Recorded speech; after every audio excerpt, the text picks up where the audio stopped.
లావేరు మండల కేంద్రంలో ఎచ్చర్ల నియోజకవర్గ స్థాయి ఖరీఫ్ 2024 సబ్సిడీపై రైతులకు వరి విత్తనాలు పంపిణీ కార్యక్రమం ప్రారంభించిన ఎచ్చర్ల శాసనసభ్యులు నడుకుదిటి ఈశ్వరరావు ప్రభుత్వం రైతులు శ్రేయస్సు కోసమే పనిచేస్తుందని పేర్కొన్నారు. ఈ కార్యక్రమంలో అధిక సంఖ్యలో రైతులు, నాయకులు, కార్యకర్తలు పాల్గొన్నారు.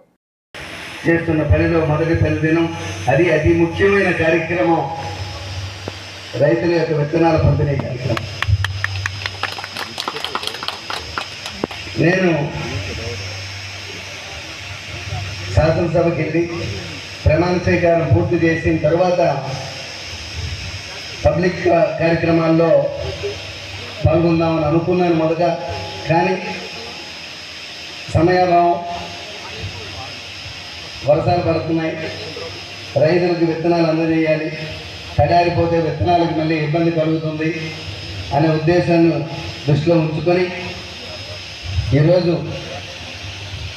ఎచ్చర్ల నియోజకవర్గ వ్యవసాయ శాఖ ఏర్పాటు చేసినటువంటి ఈ విత్తనాల పంపిణీ కార్యక్రమం మన లావేరు మండల హెడ్ క్వార్టర్స్లో వ్యవసాయ శాఖ ఏడీ గారి సమక్షంలో 4 మండలాల జేడీ గారి సమక్షంలో, అదేవిధంగా ఏడీ గారు, 4 మండలాల వ్యవసాయ శాఖ అధికారులు, అలాగే ఈ కార్యక్రమానికి అధ్యక్షత వహించినటువంటి సోదరుడు లావేరు మండల తెలుగుదేశం పార్టీ అధ్యక్షులు ముప్పిడి సురేష్ గారికి, అలాగే సిగడం మండలం తెలుగుదేశం పార్టీ అధ్యక్షులు రవి గారికి, అదేవిధంగా రణస్థల మండల తెలుగుదేశం పార్టీ అధ్యక్షులు శ్యామ్ గారికి, అదే ఎచ్చర్ల మండల అధ్యక్షులు బెల్లి మల్లేశ్వరరావు గారికి, సీనియర్ నాయకులు మధుబాబు గారికి, జీసీరావు నుంచి రమణ గారికి, అలాగే ఎక్స్ఎంపీపీ సోదరులు నిజాల రమణ గారికి, నా సోదరుడు జనసేన పార్టీ ఎచ్చర్ల నియోజకవర్గానికి, అదేవిధంగా లావేరు మండల ఎంపీపీ గారికి, జడ్పీటీసీ గారికి, అలాగే ఈ వేదిక మీద ఉన్నటువంటి మొట్టమొదటి కార్యక్రమం రైతుకి సంబంధించిన అతి ముఖ్యమైన విత్తన పంపిణీ కార్యక్రమంతో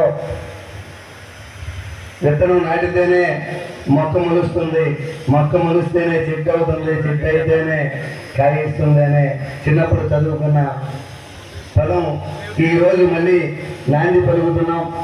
శాసనసభ్యులుగా నా మొదటి కార్యక్రమం ఈ విత్తన పంపిణీ కార్యక్రమంతోనే ప్రారంభమవుతుంది.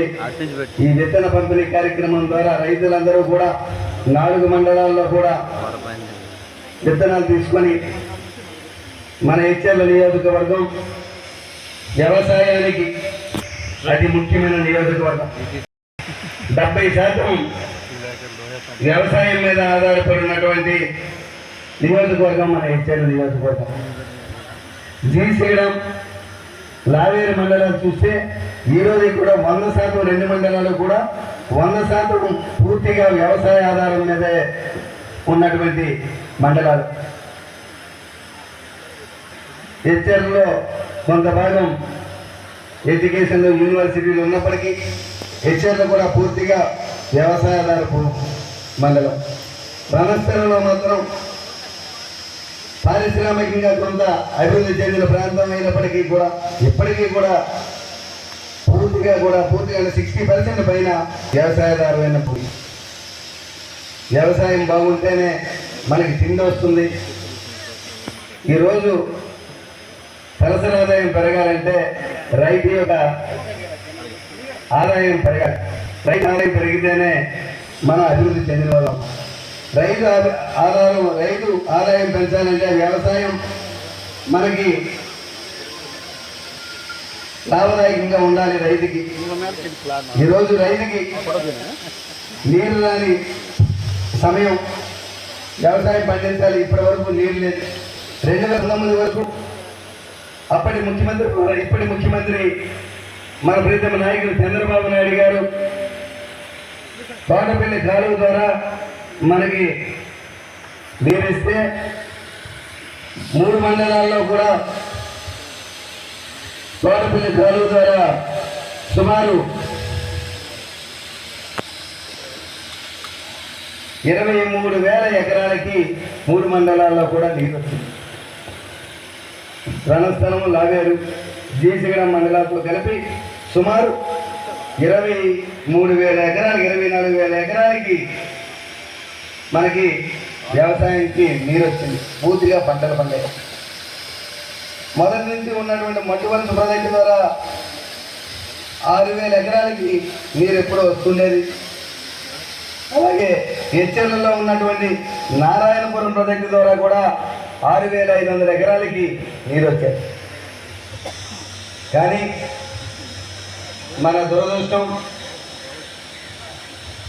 గత 5 సంవత్సరాలుగా ఈ వైఎస్ఆర్సీపీ ప్రభుత్వం వచ్చినాక ఈ 3 ప్రాజెక్టుల ద్వారా ఒక్క చుక్క నీరు కూడా మన వ్యవసాయానికి అందని పరిస్థితి. రైతులు చాలా బాధపడ్డారు. మనకి వ్యవసాయం అతి ముఖ్యమైన మనకి ఆదాయ వనరు. అటువంటిది వ్యవసాయం కుంటుపడిపోతే మనిషికి తిండి ఎక్కడ వస్తుంది? ఒక పక్క ఉద్యోగాలు లేవు, వ్యవసాయం లేదు, వ్యాపారాలు లేవు. గత 5 సంవత్సరాల వైఎస్ఆర్సీపీ ప్రభుత్వంలో వ్యవసాయాన్ని చిన్న భిన్నం అయిపోయి ఎవరికి ఉపాధి లేదు, ఉద్యోగం లేదు. దారుణంగా పరిపాలన సాగింది. హెచ్చర్ల నియోజకవర్గ రైతాంగమే కాదు, ఆంధ్రప్రదేశ్లో ప్రజలందరూ కూడా ఏకమై మళ్ళీ చంద్రబాబు నాయుడు గారు వస్తేనే రైతులు కానీ కార్మికులు కానీ బాగుంటారని తలచి ఏకపక్షంగా చరిత్ర సృష్టించినట్టు 164 సీట్లతో ఈరోజు చంద్రబాబు నాయుడు గారిని ముఖ్యమంత్రి చేశారంటే దానికి మనకి పూర్తి మద్దతుగా మన భారత ప్రధానమంత్రి నరేంద్ర మోడీ గారి మనకి తోడుంది. అదేవిధంగా మన ప్రియతమ నాయకుడు, మనందరి అభిమాన నాయకుడు, మన ఉప ముఖ్యమంత్రి మన పవన్ కళ్యాణ్ గారి యొక్క ప్రోత్సాహం పూర్తిగా ఉంది. పవన్ కళ్యాణ్ గారికి ఎక్కువగా ఆలోచించేది వ్యవసాయం, రైతులు, కార్మికులు. వీటి మీద ఆయన ఆలోచన కూడా ఎప్పుడూ ఉంటుంది. అటువంటి నాయకులు, 3 నాయకులు కలయిక ఈరోజు ఎన్డీఏ ప్రభుత్వం. ఈ ప్రభుత్వంలో తప్పకుండా వ్యవసాయానికి పెద్దపీట వేస్తారని చెప్పి మీ అందరికీ నేను తెలియజేసుకుంటున్నాను. అదే సమయంలో మన అదృష్టం కలిగి మన ఉత్తరాంధ్ర, మన జిల్లాలోనే శ్రీకాకుళం జిల్లానికి మన ప్రియతమ నాయకులు అచ్చెన్నాయుడు గారికి మన ముఖ్యమంత్రి గారు వ్యవసాయ శాఖనిచ్చి మనందరికీ ఇంకా ఎంతో మేలు చేశారని మీ అందరికీ నేను తెలియజేస్తాను. తప్పకుండా మన ప్రాంతం బాగుంటుంది. వ్యవసాయానికి పెద్దపీట వేస్తారు. భవిష్యత్తులో తప్పనిసరిగా రైతులందరికీ కూడా మంచి సమయం రాబోతుంది. తప్పకుండా ఇప్పుడు ప్రపంచం మొత్తం కర్మాగారాలతో, వ్యాపారాలతో అన్ని క్రియేట్ చేస్తున్నారు. కానీ తిండిని మాత్రం ఎవరు క్రియేట్ చేయగలరు? తిండి కావాలంటే తప్పనిసరిగా రైతు పొలంకి వెళ్ళి పండించి తీరాల్సిందే. దీనికి ఆల్టర్నేటివ్ ఎక్కడా లేదు. అన్నంకు బదులుగా ఇంకొకటి ఏదో దొరికేది లేదు. తప్పనిసరిగా భవిష్యత్తులో వచ్చే 10 సంవత్సరాల కాలంలో తప్పనిసరిగా కూడా రైతుకి ఒక స్వర్ణయుగం రాబోతుంది. నాకున్న ఆలోచన ప్రకారం చెప్తున్నా, ఒక 10 సంవత్సరాల్లో మళ్ళీ రైతు దగ్గరికి వచ్చి అడ్వాన్స్ ముందుగా ఇచ్చి మాకు ధాన్యం కావాలి, మాకు పలానా వస్తువు కావాలని ముందుగా అడ్వాన్సులు ఇచ్చి పంటలు పండించుకునే రోజు రైతుకు వస్తుందని చెప్పి నేను మీ అందరికీ నేను తెలియజేస్తున్నాను. అదేవిధంగా ఇప్పుడు మనకి తోటపల్లి కానీ, మడ్డువలస కానీ, నారాయణపురం ప్రాజెక్టు ద్వారా కానీ 36,000 ఎకరాలకి సుమారు 36,000 ఎకరాలకి ఈ కాలువలు పూర్తిగా వస్తే 36,000 ఎకరాలకి నీరు వస్తుంది. కానీ గత 5 సంవత్సరాలుగా ఒక చుక్క నీరు రాలేదు. ఈ సంవత్సరం పంటకు కూడా ఇప్పటి వరకు నీరు అందలేదు. దేవుడి దయ వల్ల చంద్రబాబు నాయుడు గారు అక్కడ మరో ఇంద్రుళ్ళ మళ్ళీ సింహాసనం అధిష్ఠించారు కాబట్టి ఆ దేవతలందరూ సంతోషించి వర్షం కురిపిస్తే ఈ సంవత్సరం పంటలు పండుతాయని చెప్పి మీ అందరికీ నేను తెలియజేస్తాను.